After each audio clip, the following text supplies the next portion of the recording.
Movie आई Indian animation industry से जिसने पूरी तरह दुनिया को हिला डाला। जहां इस मूवी की लोग तारीफें करते नहीं थक रहे, वहीं मैं आपको एक बात बता दूं कि किसी भी एनिमेशन मूवीज या सीरीज में सबसे पहले कंसीडर किया जाता है उसका वॉइस ओवर। उसके बाद जाकर उस voice over dialogues and expressions का यूज करके उस पर एनिमेशन बनाया जाता है। एंड महाअवतार नरसिम्हा फेमस होने की सबसे इंपॉर्टेंट वजह है इसकी डबिंग एंड वॉइस एक्टिंग। भाई आंख बंद करके भी मूवी देखोगे तो भी आपको सारा विजुअल दिख जाएगा। एंड फॉर योर इंफॉर्मेशन, इसकी डबिंग 2 साल पहले ही हो चुकी थी। तो आज ये वीडियो उन्हीं अनसंग वॉइस आर्टिस्ट के ऊपर जिन्होंने महाअवतार नरसिम्हा में अपनी वॉइस एक्टिंग के थ्रू ऐसी जान फूकी कि ये मूवी सभी के दिलों में बस गई।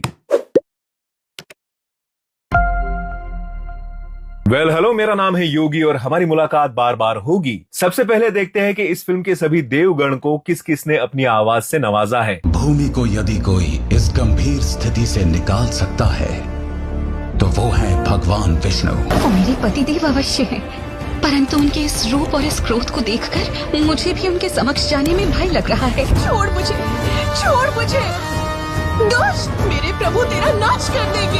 हे प्रभु मेरी रक्षा करो। हिरण्यकश्यपु, मैं तुम्हारी ओर मित्रता का हाथ बढ़ाता हूँ। मैं जल तथा समुद्र का संचालक और देवता हूँ, वरुण देव। हे सृष्टि के निर्माता, भूमि को गर्भोधक महासागर से निकालने का शीघ्र ही कोई उपाय कीजिए। हम सभी को नीचे चलकर भगवान विष्णु का आभार व्यक्त करना चाहिए। अब देखते हैं कि सभी राक्षस गण के विलनिश आवाज के पीछे कौन कौन वॉइस आर्टिस्ट हैं। उसने तुम्हारे ही पुत्र को अपनी कुल्हाड़ी बनाकर असुरों के इस विशाल वृक्ष को काट गिराने का षड्यंत्र रचा है। तो ये तुच्छ हिरण्यक्ष वो सब कुछ लूट लेगा भैया।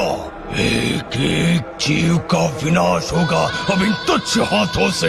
एक गर्भवती स्त्री के लिए उसके पति का सानिध्य अति आवश्यक होता है। मैं आपको स्मरण दिलवा दूं कि वो वरदान मुझे इस नियम पर मिला था कि इस शक्ति का उपयोग मैं केवल अपनी सुरक्षा के लिए करूं। ओ बच्चे, हम तुम्हें यहाँ नैसर्गिक सुंदरता का प्रदर्शन कराने नहीं लाए हैं। मैं अब इस दुविधा में पड़ गया हूँ कि जब हम इसे मार ही नहीं सकते तो फिर इसे नीचे गिराए ही क्यों। फिल्म की story line Hiranyakashyap and Hiranyaksha के माता पिता से शुरू होती है तो कश्यप मुनि एंड दीति की आवाजें ये रही कि तुम एक साधु की संध्या पूजा में बाधा डालने से भी स्वयं को रोक नहीं पाई।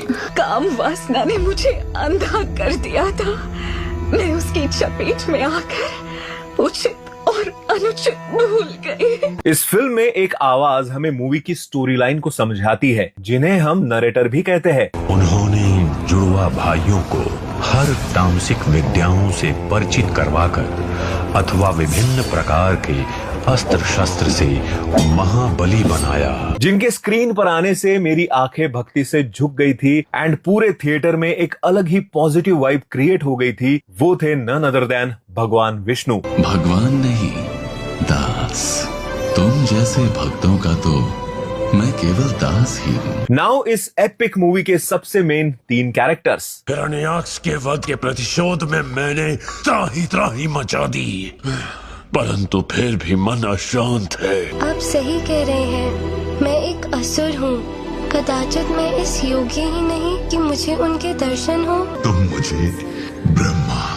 शिव और स्वयं देवी लक्ष्मी से भी अधिक प्रिय हो। अब बाकी बचे साइड कैरेक्टर्स। साहस का प्रतीक जो शक्ति की झनकार है, असुरों का अहंकार है हिंसा। यही है शक्तिशाली का धर्म, हिरण्यकश्यप स्तुति, विशिष्टा हिंसा। चाहे कुछ भी कर लो, नष्ट कर दो सब कुछ, कितना ही लूट लो हमें हमारी इस सभ्यता को। हम असुर हैं असुर।